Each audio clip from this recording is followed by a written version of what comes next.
안녕하세요. 맥키네시의 투자클럽입니다. 자, 셀트리온의 유플라이마가 연내 미국의 FDA 승인 기대감이 있죠. 그래서 목표가가 신한증권에서는 자 29만원대까지 올려놨습니다. 내일의 투자 전략까지 한번 살펴보도록 하겠습니다. 자, 지난주에 헬스케어에 이어서 오늘도 이제 제약까지 실적이 다 나름 괜찮았죠. 그리고 가장 이제 실적을 중심으로 깐깐하게 목표가를 내고 있는 신한에서 이제 목표가를 좀 올렸다는 게 사실 좀 의미가 있다라고 봐야 됩니다. 그래서 2021년도 작년도에 2조가 좀 안 되었는데 올해 추정으로 4분기까지 보면 한 2조 한 4천억 정도. 근데 다만 이제 영업이익 같은 경우에는 작년 대비 그렇게 크게 이렇게 늘어나지는 않았어요. 근데 내년도 2023년까지 보면 2조 한 7천억대 까지 매출액은 증가되고 수익성은 내년도에 올해보다도 훨씬 더 좋아진다라고 일단 예상을 하고 있습니다. 그래서 근거 중심으로 신한이 이렇게 했다는 말은 셀트리온의 어떤 실적의 어떤 개선은 꾸준히 되고 있다, 이렇게 보셔도 무방하지 않겠나 싶습니다. 셀트리온이 2분기에 이어서 3분기도 본업인 바이오시밀러, 특히 램시마 IB 제형과 S 제형이 이제 주로 해서 실적단에 이제 가세를 하고 있고요. 그 다음에 앞서 말씀드렸던 유플라이마가 이 연내 FDA 승인 관련된 어떤 기대감이 있는 거죠. 11월, 12월 달에. 그리고 유플라이마 같은 경우는 이미 유럽에서 이제 허가를 받은 휴미라 바이오시밀러 중에서는 최초의 고농도 바이오시밀러죠. 그래서 내년도 7월 이후에는 미국에서의 이제 상업화 관련되는 부분에 어떤 가능성이 지금 높아지고 있는 부분에 어떤 기대감이 있다, 이렇게 봐야 되겠죠. 그래서 올해 추정 매출은 앞서 말씀드렸듯이 영업이익이나 둘 다 최고 수준인데 내년도 전망이 좀 더 우위에 있는 어떤 성장성, 이렇게 봐야 되겠죠. 그리고 지금 3분기 실적 관련되는 부분에서도 가격은 좀 빠지고 있습니다만 수익성 관련된을 방어하면서 램시마가 전년 대비해서 한 150% 가까이 지금 증가를 하면서 유럽과 미국 시장에서 점유율을 계속 이제 올리면서 실적 성장에 기여를 하고 있습니다. 그래서 유플라이마까지 가세를 하고 이 내년도 또 이제 승인 기대를 앞두고 있는 미국 시장의 램시마 SC, 그리고 기존의 트룩시마, 허주마와 최근에 이제 승인을 받았던 베그젤마 관련되는 부분이 가세를 하고요. 그 외에도 지금 아엘리아라든지 스텔라 관련되는 부분의 바이오시밀러에서 선제적인 어떤 매출이 셀트리온 입장에서는 내년도까지 본다면 가세가 되기 때문에 목표 주가가, 과거에 이제 SK증권이 한 30만원 정도 했다가 좀 낮췄는데 신한이 지금 가장 높기 29만원까지 높였습니다. 그 외에 이제 한국투자증권 같은 경우는 24만원, 그 다음에 하나증권, 기타 이제 키움증권 요쪽도 이제 20만원대 이제 중반 정도는 다 일단 하죠. 그 다음에 장기적으로는 ADC라든지 이중항체라든지 mRNA라든지 이런 부분의 어떤 신약 개발을 추진하면서 기존 사업과의 어떤 시너지 효과를 내고요. 장기적으로는 이 퀴트루다의 어떤 바이오시밀러까지 자체 개발하는 셀트리온의 기술력이 계속 이제 2025년, 2030년까지 이어질 가능성이 있다라고 보여주고, 여기에 징검다리인 이 유플라이마와 램시마 SC가 올해 내년 얼마만큼 이제 실적단이라든지 이 부분에 이끌어 주냐에 따라서 장기적인 어떤 시세 흐름과 컨텀 점프가 다시 한번 되는 어떤 흐름이 나올 수 있는지 여부가 굉장히 좀 중요하겠죠. 자, KB증권은 이제 지난주 이제 실적 발표 나왔던 헬스케어 관련해서 목표 주가를 좀 낮추었습니다. 이 부분들이 이제 금리단 관련되는 부분의 이야기라고 보셔야 되는데요. 자, WACC는 가중평균 자본 비용입니다. 보통 이제 기업이 자금 조달할 때 두 가지를 하잖아요.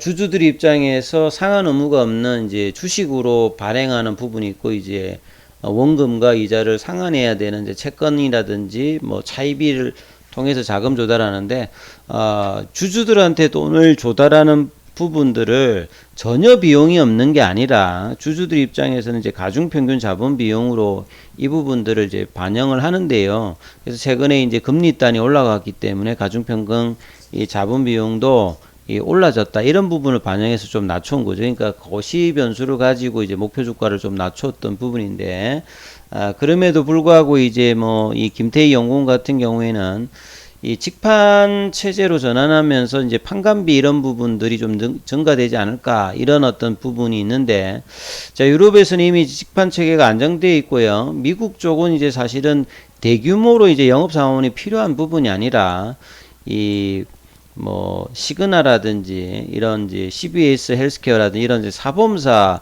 담당 전문 마케팅 인력만 있으면 되니까 크게 생각보다는 이 비용이 많이 들지 않는다, 이런 어떤 이야기를 했는데, 목표 주가는 이제 금리 때문에 좀 낮췄다, 이런 어떤 부분이 있고요. 그 다음에 5회 이제 셀트리온 제약도 이제 3분기 기준으로 매출과 영업이익에서 최대 실적이다. 다만 이제 성장률 자체가 그 영업이익 정각률이 이제 수익성이 조금 이제 생각보다는 좀 떨어졌다. 근데 이제 케미칼이라든지 바이오 부분에서 사실 이제 2020년도에 이 다케다 제약 관련되는 부분에서 이 일반 의약품이라든지 판권을 3천억 주고 이제 했던 부분들이 영향을 계속 좀 주고 있고요. 그 다음에 캐시카우 역할을 하는 이제 고덱스가 여전히 실적이 괜찮습니다. 그리고 바이오 쪽도 램시마라든지 허주마, 툭시마가 이 국내 매출 자체에서 점유율도 높아지고 있고요. 자, 이런 부분들이 하면서 케미칼과 바이오 약품이 꾸준히 성장세를 내면서 신규 품목까지도 조화로운 부분들, 최근에 베그젤마라든지 뭐 도네리움 패치 관련되는 부분들까지 내년도에 기대가 되고 있다. 결국 이제 헬스케어와 제약이 좋아진다는 말은 향후에 이제 3, 4합병을 할 때 합병 비율 선정에서도 상당히 뭐 좀 유리한 부분들로 계속 이제 실적단이 좋아지고 있는 부분들이 중요하겠지요. 그리고 헬스케어 관련되는 부분에서는 하나증권에서는 기존의 어떤 매수 주가를 목표가를 유지를 합니다. 그리고 신한에서는 헬스케어까지도 목표가를 상향해서 10만 9천 원까지 올렸습니다. 그래서 하나와 신한은 올리고 KB는 좀 낮췄다. 그래서 내년도까지 사실 이제 직판 그 헬스케어가 잘 된다는 말은 셀트리온은 당연히 좋아지는 것이고, 나중에 합병했을 때도 이런 어떤 우려감들이 주는 어떤 그 긍정적인 어떤 부분이 있겠죠. 그래서 헬스케어가 2023년 걸 보면 이 매출액과 영업이익 관련되는 부분이 꾸준히 증가하고, OP 마진 같은 경우에도 한 20%에 준하는 어떤 장기 성장을 보여서 이 수익성 관련되는 부분들도 뭐 상당히 꾸준히 좀 증가한다. 그래서 2019년, 2020년도에 이제 헬스케어가 이렇게 줄었던 부분들, OP 마진들이 계속 이제 회복하는 어떤 흐름들이 장기적으로 있는 부분이 중요하겠죠. 그만큼 이 램시마 SC라든지 IB 이런 어떤 고성장이 지속되고, 원가율 개선을 셀트리온 입장에서 계속하고, 직판의 어떤 비용보다는 직판의 어떤 수익성 개선들이 계속 이제 나오고 있는 부분들이 더 중요하다. 이렇게 이제 기관들의 비유가 나오고 있다. 이렇게 보셔야 되겠죠. 자, 그리고 이제 저번에도 한번 뭐 영상으로 한번 말씀을 드렸는데, 셀트리온의 어떤 현금 관련되는 부분에서 손윤희 회장이 셀트리온을 어떤 담보로 이제 돈을 빌리는 형태들을 많이 했는데요. 최근에 이제 주가가 2020년도 말에 이제 40만원 부근 갔던 게 올 초에 5월달에 뭐 13만 9천원, 최근에 반등이 나왔더라도 여전히 이제 10만원대 후반 정도잖아요. 이제 이런 어떤 상황에서 이 가격의 어떤 흐름으로 주가 급락으로 이제 담보 가치가 낮아지면서 추가적인 어떤 담보 제공을 했던 겁니다. 보통 이제 우리 대출을 할 때 최저 담보 비율, 유지 비율이 있죠. 근데 그 부분들이 이제 떨어지면 추가로 이제 담보 가치를 제공한다든지 이런 부분을 해야 되는 어떤 상황인데, 셀트리온 홀딩스, 셀트리온 스킨케어의 경우에 이제 이런 부분이 있었다는 거죠. 여기에 이제 최대 주주가 서정진 명예회장이니까 이런 부분이 좀 있었다. 이런 부분들이 이제 좀 단기적으로는 뭐 시장에는 그렇게 긍정적인 부분으로 또 작용하지 않은 거죠. 그래서 이런 어떤 내용도 있었고요. 그 다음에 하반기에 외국인 입장에서 보면 꾸준히 3분기에 셀트리온 쪽에 어떤 그 지분을 늘렸거든요. 그래서 7월 달에 20.49에서 11월 달에 지금 21.63으로 1% 정도 지분율이 높아졌습니다. 그래서 주가도 셀트리온 입장에서 가격은 이게 조금 틀린 것 같네요. 그죠? 이게 시가총액으로 보면 한 7%가 늘었다 이렇게 보시면 될 것 같습니다. 자, 차트를 통해서 이 부분 좀 한번 살펴보면요.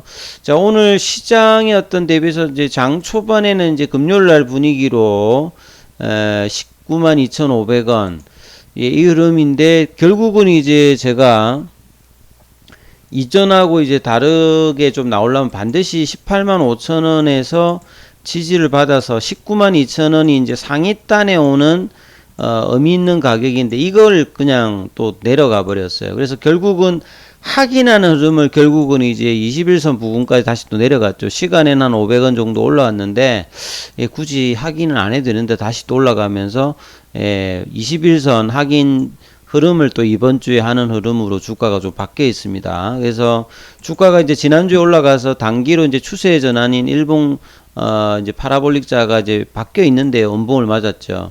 이전의 패턴이 이랬는데 이번에 또 이제 어떤 흐름을 갈지가 이번에 좀 확인하는 흐름이었고요. 이런 부분에서 공매도가 크게 늘어났진 않았습니다만 금요일보다 좀 늘어났고 수급상으로 보시게 되면 오늘 프로그램 쪽으로 일단 매도가 들어오면서 이게 좀 누르는 어떤 물량들이 분명히 들어왔어요. 공매도에서 정감 비중 자체는 크진 않습니다만 수급상에서 좀 이런 부분들이 좀 부담되는 어떤 흐름이 나왔고요.